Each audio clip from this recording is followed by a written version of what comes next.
Hi, how's it going? I'm Marlene. Thanks for wandering by. So the idea for today's video came from the fact that I'm overwhelmed. I continue to be overwhelmed at the idea of creating my month gone by videos.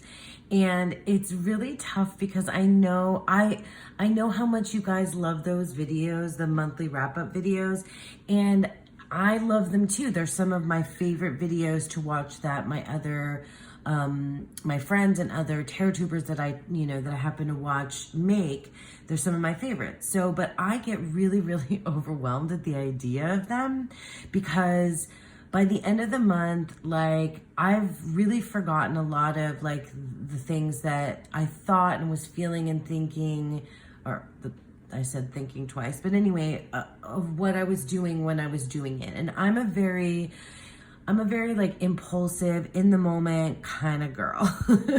And I've thought about doing like vlog style, but vlog style, I don't know if that's something that I'd be able to do, like as well as like my some of my fellows like Krista and Thea, like they do vlog style beautifully. And Candy, Stolen Soil does beautiful vlogs. Anyway, I mean, it's not about like necessarily comparing myself to, to other folks. It's just like trying to find something that feels good to me in order for me to share with you. And so I came up with this idea. I don't know if this is going to like fully replace Month Gone By, or if it's going to just supplement Month Gone By, or if it's just something that I'm trying right now as a one-off. So we'll see. I'll see how you guys feel about it. You can share with me how you feel about it in the comments below. So basically what I'm doing is, a series that's like right now, this is the thing, this is everything. And I want to just talk about really quickly, I mean, I don't know how quickly it's going to be, I just want to talk about 5 things that I'm loving right now. And that's it. It's just pretty simple. 5 things that I'm into. And because it's all fresh in my mind, that's why I want to talk about it. So yeah, let's just start. So it's kind of like a 2-for-1. Of the 5 things, the first thing that's like top of the list really is I'm really, really loving doing daily draws with the Tabula Mundi Tarot. And I'm really, really loving the practice of daily draws, and I'm really, really loving working with the Tabula Mundi Tarot. So much so that like I worked with this deck every day in June, and we're currently in July, and I'm still working with this deck every single day. I'm just smitten, enamored. I don't know what took me so long to work with this deck because I've literally had it sitting around for, I don't know, a good year or longer, maybe 2 years before I really started to read with it and work with it. And the guidebook is amazing. I'm considering, because this is the mid-size version, I'm considering getting like the larger one. I do have it in an app, and I highly recommend getting the app as well. That's where I read the guidebook, and it's so cool. Well, I'll show you the app real quick, because it's well worth it. I mean, it's, hang on, let me grab my iPad because I wanted to show you a couple things on my iPad. But so this is the, hold on. Okay, whoops. So this, let me see if I can get it in here good. Let me move this back a little bit so that I can just place my iPad down for you to see. So, I mean, like, look at what you, like, this, it's iPad size, and you can, like, take a look at all of and explore all of the,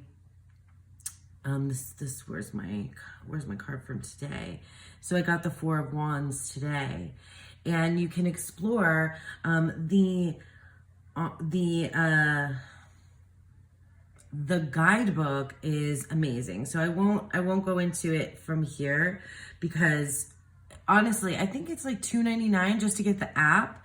So I don't have like the physical book. I don't have the physical book of the Tabula Mundi. It's called, I think that's called Liber M, that M. Moline wrote, Mel Moline, the creator of this deck. So yeah, I haven't purchased the physical book because I've been reading it from the app, and that's been working just fine for me. So I really, and I just posted a video as well about learning more about the court cards specifically from this deck. But I've also really been enjoying just like everything, like all of the symbolism, all of, like, so much different mythology in here, so much, so much to go on. Yeah, it's like, God, I love this High Priestess. I just absolutely love every day working, with the Tabula Mundi.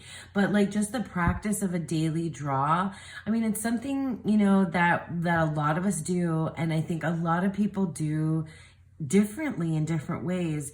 For me, the daily card can sometimes be like a predictive in some ways, but also it's really like a learning tool for me. So my daily draw is about me being able to kind of dive into that card. And because I do it daily, some days I go deeper into it than others. Let me show you, I'll just kind of show you what my year has been like so far with daily draws, because probably this is a topic that I could just make an entire video on of its own. But so this is my digital journal, and this is in Good Notes. And I got this template from Dawn Michelle. So it's a card a day template that she created. So I'll just go back and show you. I've had a practice of a daily draw, like many of us do, from the beginning of the year. And some months I've been really good. January was good. And some months I haven't as much. So February, I was pretty good, missed one day. March was bad. And I think it had a lot to do with two things. One, the deck that I was working with just was not working out for me. And then I got really sick at the end of the month. But I was also, just busy in April. So I switched decks. I wasn't faithful to just one deck for the entire month of April. In May, I was faithful to the deck that's featured here, the Red Threads Tarot, but it was my birthday month. So at the end of the month, I was done. But if you look at June, all but one day in June, I was really, really into using the Tabula Mundi. And now we're here in July. So this is where I'm at so far, just a couple weeks into July. And I'm just, the practice of like my cup of coffee, my daily draw. Sometimes I read the guidebook very closely. Sometimes I don't. Sometimes I look back at it at the end of the day and reflect upon it. Sometimes I just, sit with that at the beginning of the day, and that's kind of it. Sometimes it makes me think about a zillion other things. Sometimes it feels very predictive and connected to, what's going on in that day. Sometimes it really just feels like it's about learning. So yeah, I mean, that's kind of it for this first thing. It's the Tabula Mundi and daily draws. Okay, the second thing I probably won't take me too long to tell you about. It's a movie that I watched with my family a couple weeks ago, maybe. I don't know, recently, but I've been obsessed with it ever since, and I've been rewatching just the end credits of this movie. So anyway, it's a movie from the 80s called Buckaroo Banzai, starring, oh my gosh, why can't I think of the name of the actor? He's RoboCop. So anyway, that's Buckaroo Banzai. It's this super, totally weird, crazy, strange movie from the 80s. Buckaroo Banzai in the eighth dimension. It's sci-fi, it's time travel, it's aliens, it's like ridiculous, like, characters and makeup and like real low budget, but like it's got a lot of really famous people in it, because like Jeff Goldblum is in it, and John Lithgow is in it, and I can't remember the name of the main actress. Oh my gosh, she's great. I'll just put pictures up of everything that I'm talking about on the screen as I talk about Buckaroo Banzai. It's so campy, so cheesy, so ridiculous. Like, I laughed my ass off watching this movie, and I really got into the plot. And I loved I loved everything to do with the aliens. Like, it was just ridiculous and really, really good. I highly recommend it if you enjoy like campy old movies. So yeah, that's the second one. Pretty quick. Buckaroo Banzai for the win. Okay, so number 3 of the 5 things that I'm loving right now is the book that I'm currently reading, and this is The Parable of the Sower. I don't wonder if this is too reflective, but anyway, if you can see me, hi, or my camera. The Parable of the Sower by Octavia Butler. Oh my gosh. So I'm only into chapter 11 right now, so like probably not even halfway through the book. This is a dystopian future. This was written in the 80s, I believe, released in the early 90s, I want to say. I don't have that date right off the top of my head. But anyway, Octavia Butler is an amazing writer. I read her series, the Xenogenesis trilogy, which I've talked about on this channel here before. This is like an intense dystopian future, but it's set in, and it begins in July of 2024. So I had wanted to read this, and then I heard that Laura of Aquamarine 18 Tarot and Books wanted to do a bit of a like book club around it, and she did. And so she has a Discord server that I've joined, just a handful of people. If you're interested, I'm going to link where you can, join down below. If you'd like to join this reading, there's still plenty of time to read this in July and chat about it. And I'm just having like the best time. I mean, it's a very intense book. The subject matter is very dark. It's got, a lot of very violent, very graphic, very like traumatic things that happen to the main character and the people around the main character. And it's like, it's a world where, it also hits very close to home. There's a lot to do with like the environment, things just kind of collapsing, the kind of infrastructure and also the environment just kind of falling apart around civilization in the, and it becomes, like this dystopian future. But I love the main character. I'm loving, the discussions that I'm having with the folks in the Discord server on here. I've like literally been like attacking this as if I were like a student and this was my, homework. And I don't always read that way. I confess I do often read that way because I've been an English teacher, in the past.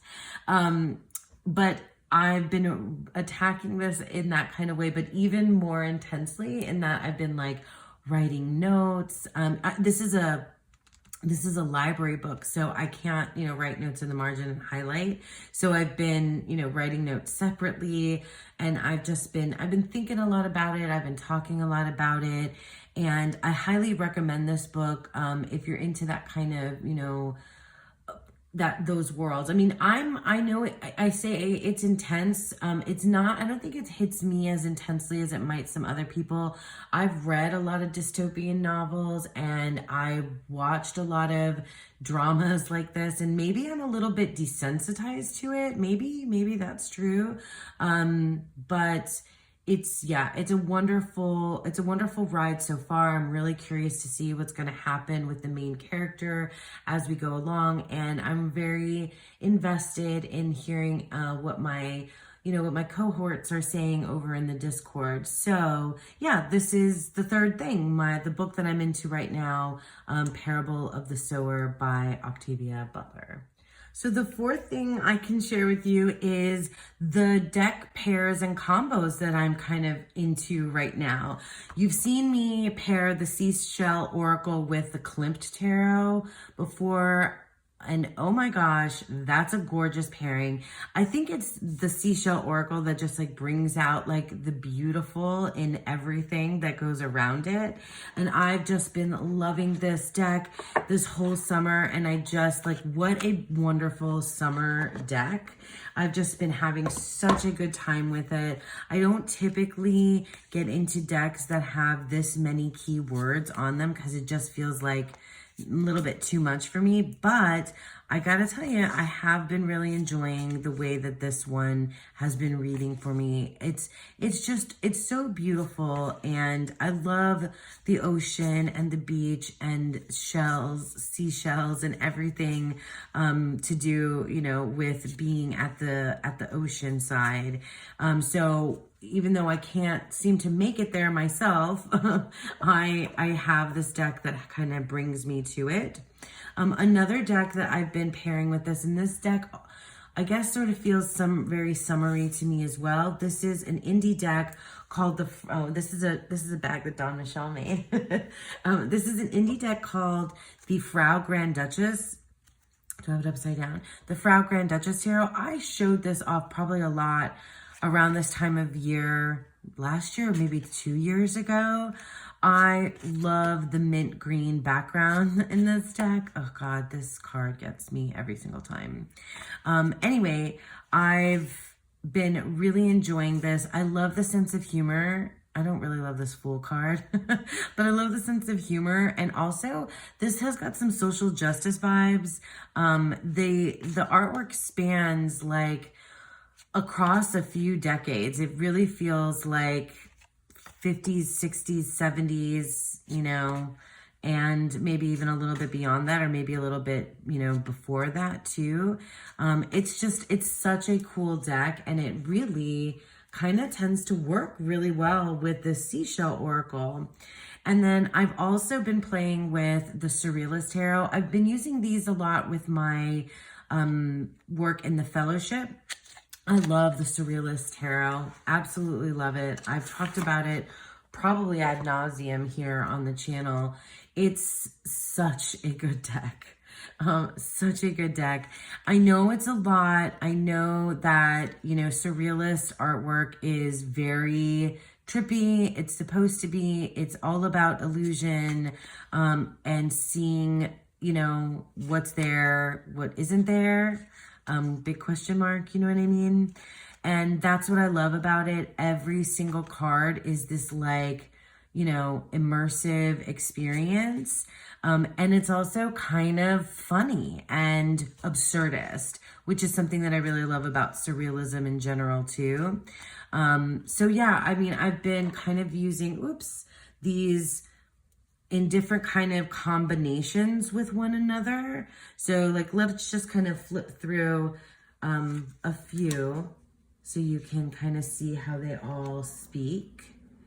Just side by side, you know, just for fun, so that you can take a look. And yeah, it's not been like all the time using. It's really been mostly for the fellowship readings.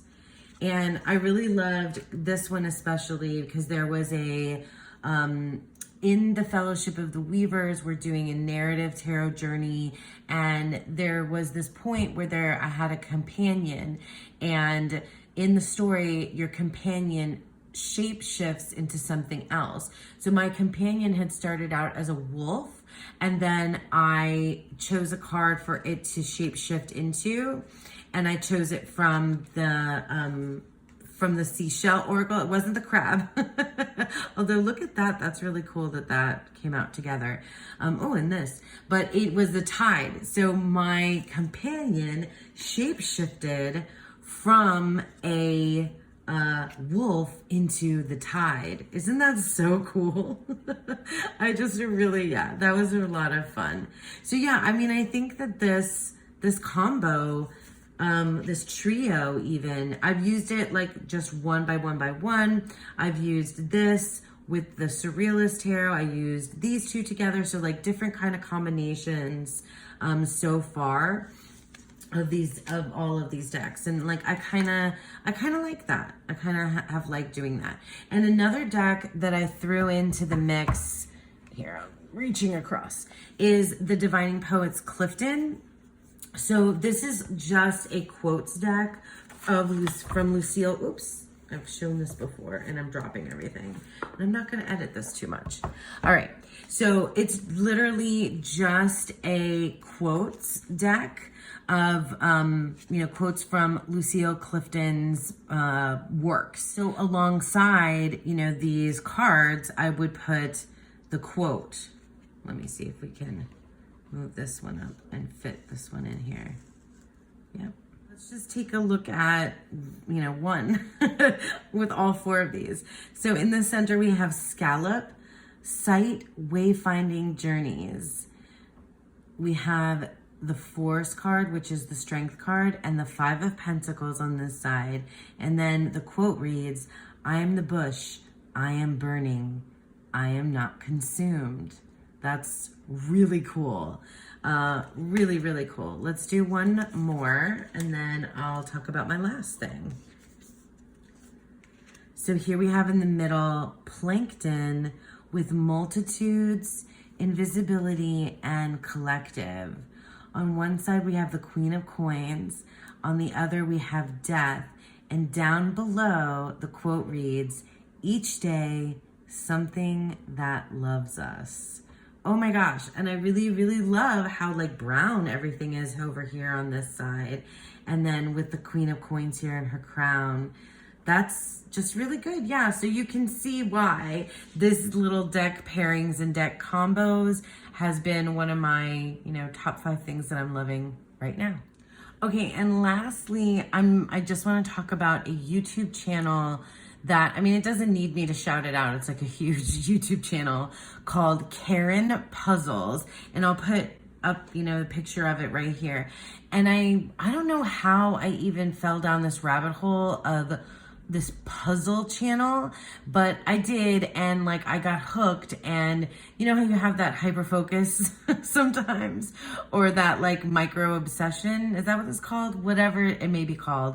I am like really in the thick of being obsessed with puzzles right now, and I'm curating my wish list for puzzles that I want to try to do. I really do love doing puzzles. But anyway, Karen is a puzzler who does these amazing, like beautifully well done videos about her putting together puzzles, which might not sound that exciting, but there's also like this like national puzzle championship thing and like the types of puzzles that she puts together. It's just really cozy, really wholesome, just really happy, like sweet and like easy to watch. It's nothing that makes it's like feel good. Like it's feel good from start to finish, and like it just tickles and like scratches the itch in my brain for like ASMR, for coziness, for something wholesome, for something sweet, for something just like, I guess, putting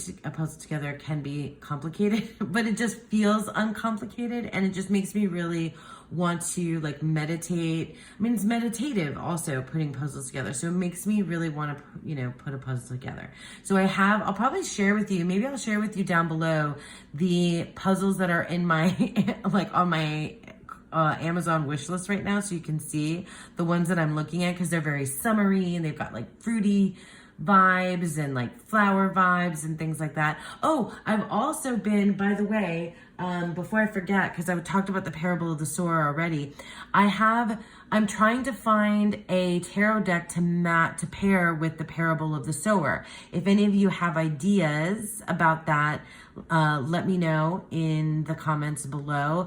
I was recommended the Next World Tarot, which I don't have. And also I was thinking about that one deck that is kind of like a dystopian future deck. I think it's called Omegaland Tarot. So that, I'm thinking, I don't know if I'm going to purchase something that I don't have right now, but if there's something that you guys think of that might pair really well with the dystopian future, where it's a strong female character, protagonist. And yeah, so tell me what you think. And if you have puzzles that you like to do as well, and if you are into puzzling, like I highly recommend watching Karen Puzzles. And also tell me about, if you're into puzzles as well. And and the decks are 5 things that you're into right now. If anybody wants to do a VR type thing to this too, would be awesome. So I guess that's it. And yeah, that's it. So those are the 5 things that I'm really loving right now. It's the thing. It's everything. Thank you so much for sticking with me, and I hope that you all have a beautiful, wonderful day. Bye.